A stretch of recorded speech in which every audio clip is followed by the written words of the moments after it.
And next we are going to deal with the topic modular arithmetic. So this modular arithmetic, it is used to wrap the values under a certain value. Okay, so we have a system of arithmetics. We take integers. Let me take integers first. So it goes on, right? So when we wrap certain numbers, when we round off to a certain numbers, it forms a modular arithmetic. In this system we wrap the numbers around certain value. Okay, wrapping numbers around certain values. So I'll explain you by using a example, real life example. See here, when you deal with the clock, okay, so we have take the 12 hours format clock. So see here, 1 hour, 2 hour, 3 hour, 4 hour, 5 hour, 6 hour, 7 hour, 8 hour, 9 hour, 10, 11 and 12. And then we doesn't say it is 13 hour, right? When we take a 12 hour format clock, okay, take your clock, see the clock in your house. The clock gives up to 12 and then this is wrapped around 12. It doesn't have 13, 14, 15. No, it doesn't have, right? So the value is wrapped around 12.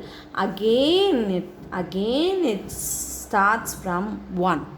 Okay, so it is like a cyclic formation. So okay, after 12 it again says 1 2 3 4 5 6 7 8 9 10 11 12, and then again it goes back to 1. So this is a 12 hour format clock, right? So next you can see in railway timing also. Okay, so that is a 24 hour format clock, right? 24 hour format. So see here, in railway clock also, after reaching, the time reaches 23 hour and 59 minutes, the time doesn't says again as 24 hours. Have you ever seen that? It doesn't says at 24 hours. That is, it is in the midnight. It will come this time, it will come at midnight, right? If you have digital clock, you see that clock 23 hours and 59 minutes. After reaching this, it doesn't say as 24 hours, and again it will go back to this time, 0 hours and 0 minutes. Have you ever seen this? Yes, so that timing, it has wrapped around this number 23 hours and 59 minutes. Again it goes back to 0 hours and 0 minutes.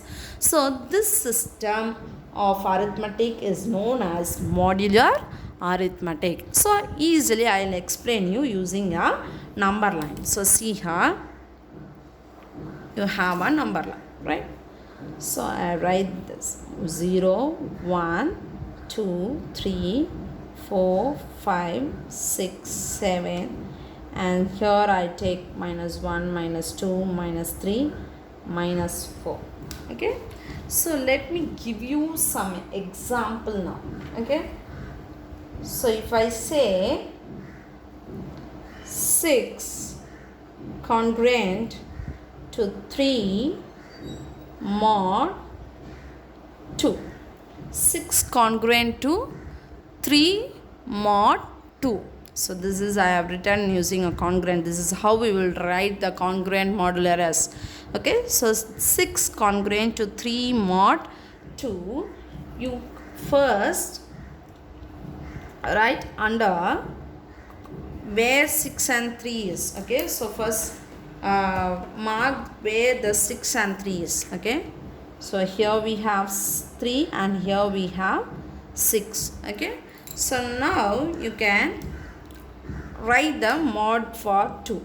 Okay, mod, I'll write the how will you represent mod 2 as, we will take all the numbers from 0. Okay, from 0. Mod 2 is one number less than 2. One number less than 2 is what? 1. So now I'll give you the example. Mod 3, how will you write? The number starts from 0. So mod 3 you have to stop till one number lesser than 3. So it will be 2. So 0, 1, 2. So how will you represent mod 4 now? 0, 1, 2, 3. This is mod 4. So here they have given mod 2, right? So now we have marked 6 and 3 separately here. So here it is mod 2. So start from 0. So it takes the value 0 and 1. Mod 2, see here, mod 2 doesn't have 2. Sorry, here it is 1. Mod 2 doesn't have 2 values. So again it goes back cyclically to 0 and next value to 1. Again it doesn't have 2. See here, again it goes back cyclically. Again this 4 takes the value 0 and 5 takes the value 1. Again 6 takes the value 0, 7 takes the value 1. So see here, for 3 you have 1, and for what we are marked for 6 we have 0. That shows, see here, that shows when 6 is divided by 2. I'll show you. See here, 6 divided by 2, 2 3s are 6, the remainder is 0. Have you got here? The remainder value is 0. Then when 3, if you divide by 0, divide 3 by 2, what will you have? 2 1s are 2, the remainder is 1. So here we have got two different values, 1 and 0 here. So now this 6 is not congruent to 3. 6 is not congruent to 3 mod 2. Under mod 2 it is not congruent, because as we have got two different values, here I have got 1, here I have got 0, this is not congruent. See, check the remainder. Here I have got 0 and here I have got 1. So what does it represent? When you divide 6 by 2 and when you divide 3 by 2, you should arrive at a same remainder. Okay, you should arrive at a same remainder. So check which of the numbers have 0 now. 4 has 0, 2 has 0. So I can write this as 2 congruent to 4 mod 2. Otherwise, check the numbers with 1. 5 has 1, 7 has 1, 3 has 1. So I can write here 3 congruent to 5 mod 2. And I can write this also, 5 congruent to 7 mod 2. So do you able to understand how we are writing the congruent? So when you divide 2 and 4 by 2, you will arrive at the remainder 0. So these two numbers are congruent. So what is it understood is, when you take this number and this number, when you divide this by the same 2, you should arrive at the same remainder. Okay. So in the next video, I will give you some more example and explain you. So continue seeing the next video.